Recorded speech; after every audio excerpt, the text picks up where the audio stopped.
project, not only did it teach students about water quality, but I ended up having to teach myself a lot about our impact on the environment and how that in turn affects local wildlife. I've always had a personal interest in agriculture, specifically growing grapes, one of the largest and most beautiful industries in this area. But that industry has a huge impact in our streams and rivers because of the farming practices and chemicals used in the production of grapes. So this project gave me an opportunity to kind of learn more in depth about that and how in my future career I could make a difference. So to start my project, I had to learn what the water agency does.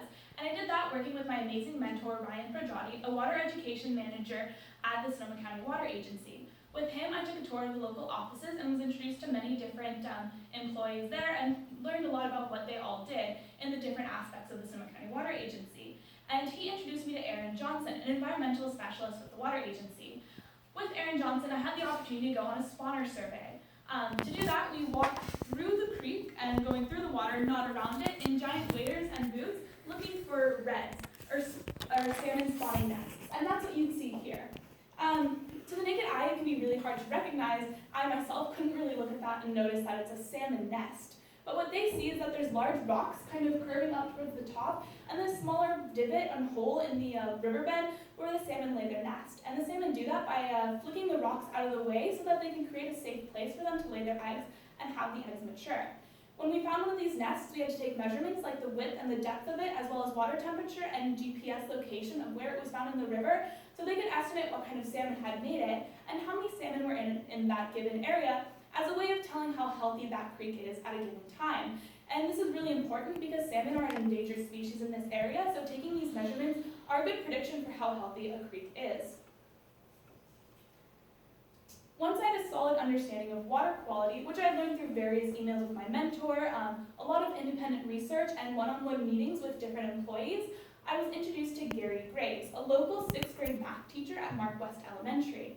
I chose to work with Gary Graves and his classroom because they have a long-standing history of doing their own water quality monitoring. Every week, he takes select students down to the creek and they take tests like they do tests like pH, turbidity, water temperature, and keep track of the water quality in that given area that they like to monitor, and they track it over years and years.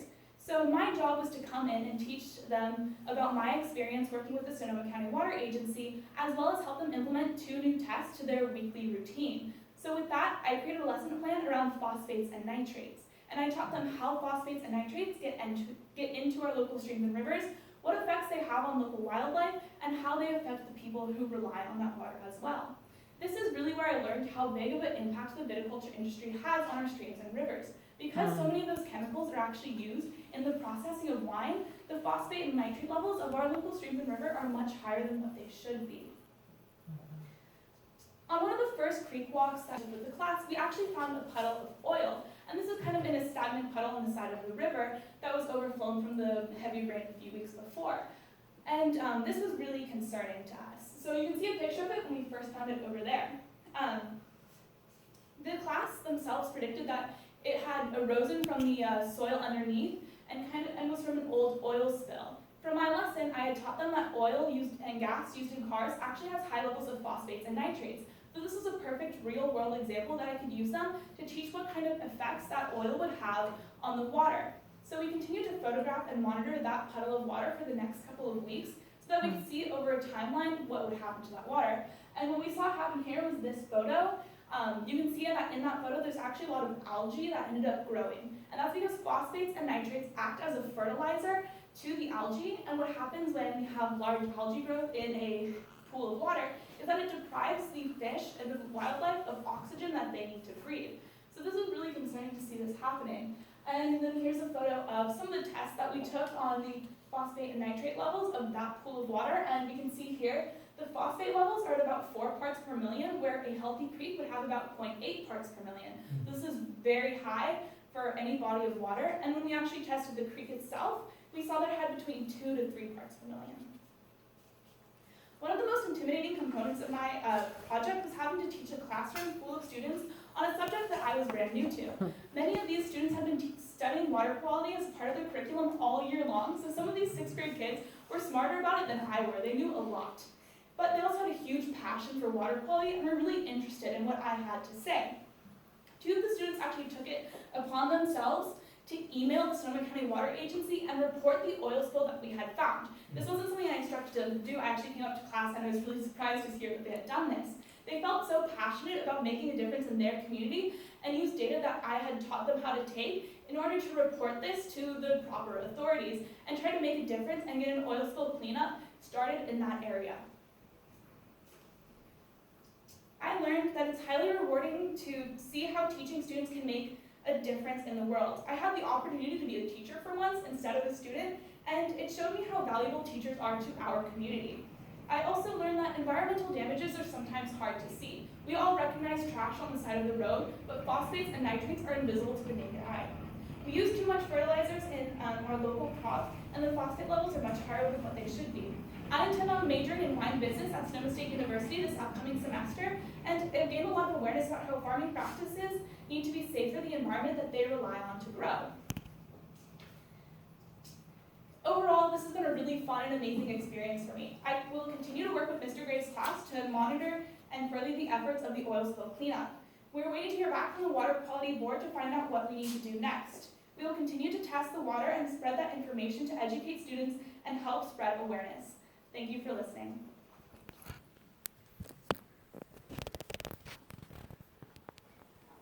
Do you guys have any questions? So it seems like maybe it was more than 30 hours? A little bit, yeah. So what percentage of the time do you suppose you spent just educating yourself about the science of the water quality? I would say that was probably about 25% was just independent research. The other percent was just like meeting with 25% was just meeting with different employees in the water agency. I met with engineers, water education specialists, the people who would like go out and actually take these measurements. So I'd say 25% was just my independent research. Was the teaching aspect something that evolved in the course of your time with the agency, or it did you go was. in with that intent? I didn't go in with that intent, so it was something that my mentor knew Gary Graves, and he thought that we would get along really well and thought that it would be a good idea to take what I had originally done, which was going on these water surveys, and then take that and teach a class about it. Given the fact that you were sort of looking at it through the lens of the wine industry, the grape industry, did you find anything out about how they are treating their relationship to the water, and how either culpable or safe they are in relationship to our watersheds? Yeah, I found out that there are regulations in place in this area that vineyards have to be, I believe it's 50 yards away from any open source of water, but still, that's not really enough to completely stop phosphates or nitrates from getting into the stream, because what happens is, they're sprayed all over the plants, and then we have big rainstorms like we've been having that ends up washing it to the rivers anyway. So it's hard to really prevent it besides going again. This creek that's near Mark West School, is it surrounded by vineyards or agricultural land? Or does it go through a suburban area? It's through a suburban area. We walk through a little neighborhood to get back there. So this portion isn't, but still the phosphate levels are still pretty high. And there's other culprits to phosphates and nitrates, like a lot of it can be gas, pollution, CO2 emissions can really increase it, and then it can always wash downstream.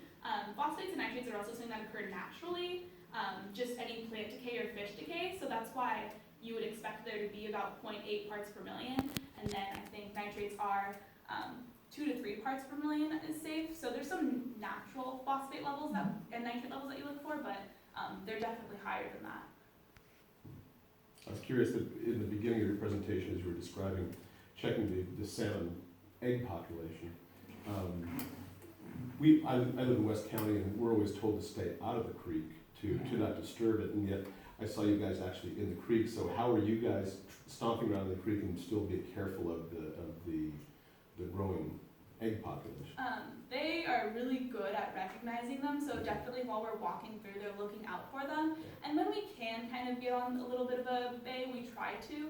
So we try to limit as much as possible, but that can be difficult when you're wearing 10-pound boots and giant rubber waders to try not to disturb it. But